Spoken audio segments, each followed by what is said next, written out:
Hi everyone! I wanted to show you these embossing label makers. So this one in particular, I'll link it all in the description below to where I got this particular model.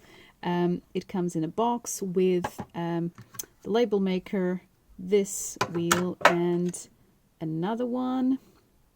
So one for small caps, one for all caps, and there's also a few other symbols included in each of them. And it also comes with two tapes. So it comes with a black tape, and then this one is green because I went for the green set, and there's also a pink option available.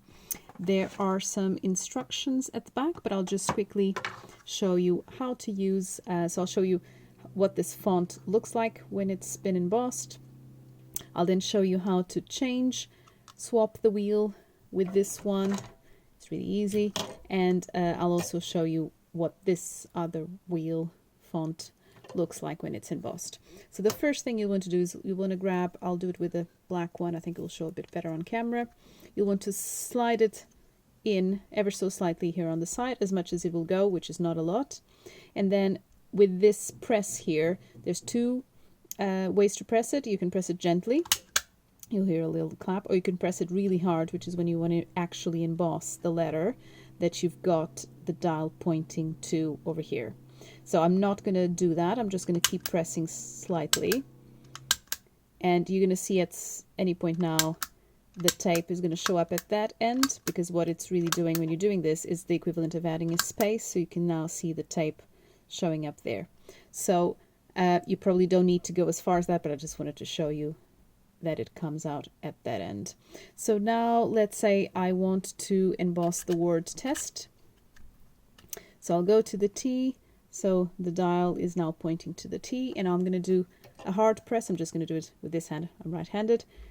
I'm going to press quite hard, and now without pressing again, you're going to turn the dial to your next letter, and you basically keep repeating that. If at any stage you want to add a space, I'm going to do that in a second. This is now on the E. You press hard. Now I'll go to the S. Press hard. And now quite handily the T is just next to that.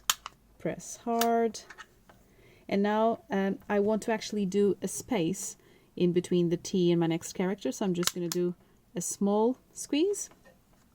And now I'm going to add, let's say, number 1, because this is my first test of it. And now I press hard.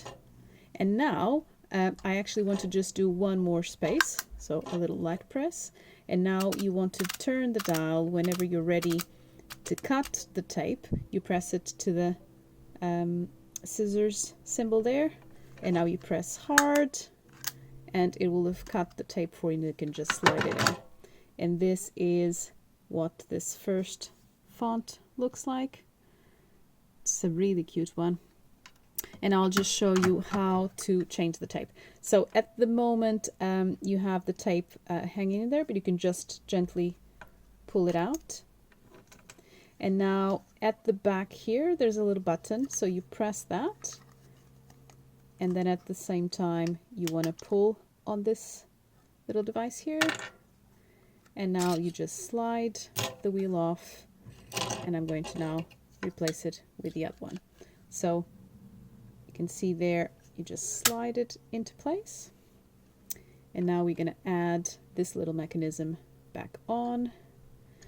So you want to actually do it like this so that you can read the brand name.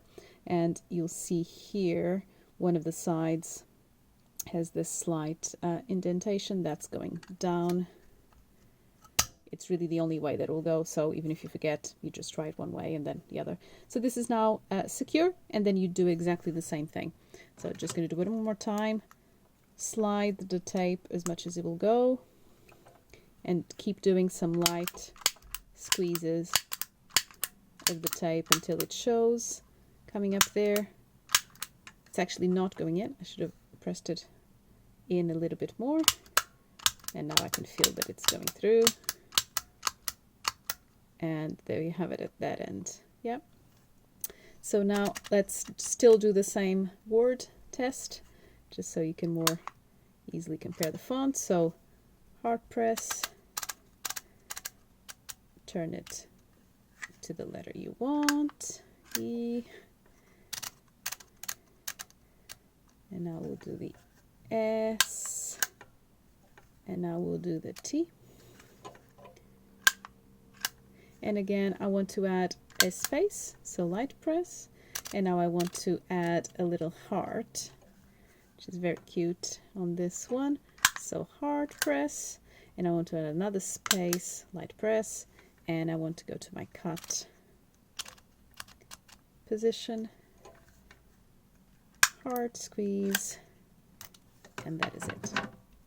So this is now that one.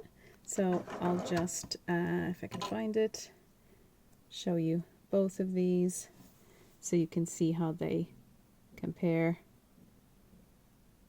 And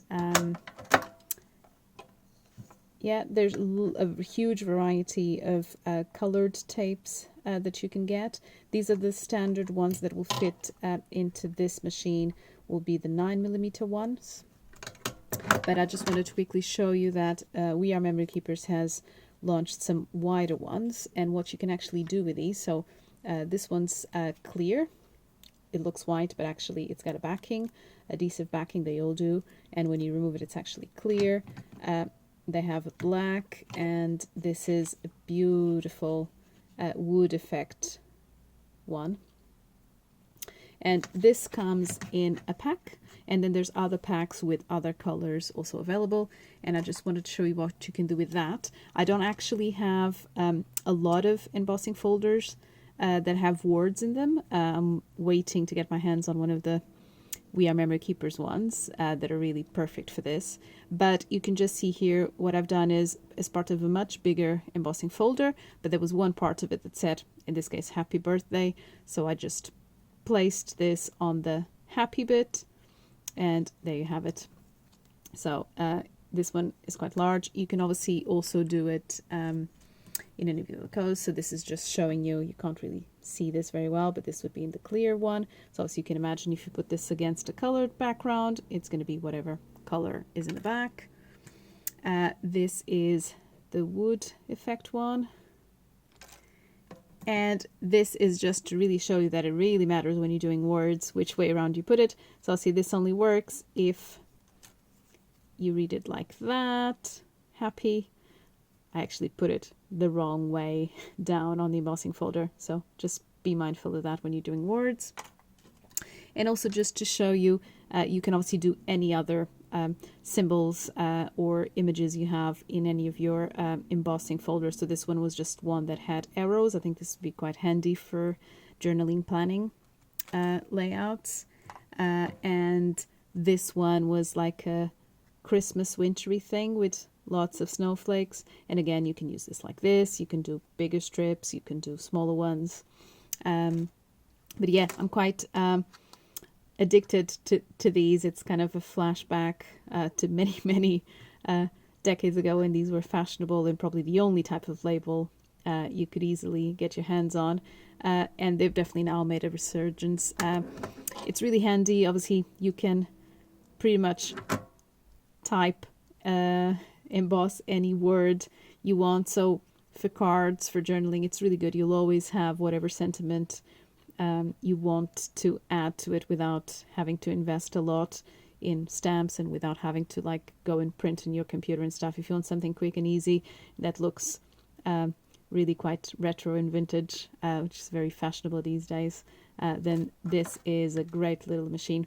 It looks and feels really robust. It doesn't look like it's going to break or anything. The plastic material seems to be really handy. And it's such a simple device. I mean, there's not a lot that can go wrong with this. So yeah, I hope you enjoyed, and check out the links in the description below if you want to find out where I got all of these supplies from. Thanks. See you next time.